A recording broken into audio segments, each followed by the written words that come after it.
এই সিদ্ধান্ত হয়তো এক পক্ষের বেশি পছন্দ হবে, এক পক্ষের কম পছন্দ হতে পারে কিনা, অথবা উভয় পক্ষের ভালো পছন্দ হতে পারে, এমনও হতে পারে উভয় পক্ষের পছন্দ নাও হতে পারে। আমরা যারা সমাজের মধ্যে বসবাস করতেছি, আজকে যে বোর্ডের সিদ্ধান্ত, এই সিদ্ধান্ত উভয় পক্ষ যেহেতু প্রথমে বলছে আমরা এই সিদ্ধান্ত মানিয়ে নেব, আমরা তৃতীয় পক্ষ যারা আছি উভয় পক্ষকে এই সিদ্ধান্ত মানিয়ে নিতে বাধ্য করাবো, আমাদেরকে থাকতে হবে। যারা আছেন আমরা চাই সমাজের মধ্যে শান্তি শৃঙ্খলার মধ্যে বসবাস করতে, এরকম যদি তৃতীয় পক্ষ আছে।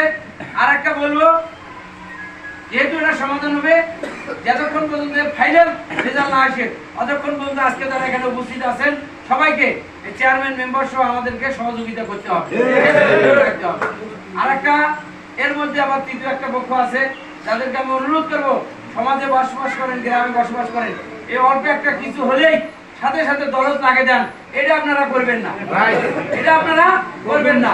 আজকে তাহের মোল্লা জামাত ইসলামের একজন ভালো সমর্থক, আমাদের ফারুক যুবদল করে, দেলোয়ার একদল করতে পারে ঘটনা, চাষাবাসের ঘটনা, এইগুলো আপনারা দলের মধ্যে দিয়ে দলের ভাবমূর্তি পূর্ণ করবে না।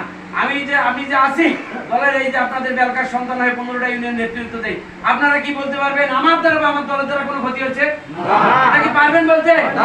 আমি স্পষ্ট বলে যাই, দলের যদি কেউ প্রভাব খাটিয়ে কিছু করে, আমার ইফতের মামুন আছে, বাবু ভাই আছে বেলকার, আমাদেরকে সরাসরি বলবেন। দলের পক্ষ থেকে যে যদি দলের প্রভাব খাটাতে পারে তার বিরুদ্ধে আমরা অ্যাকশন নেব।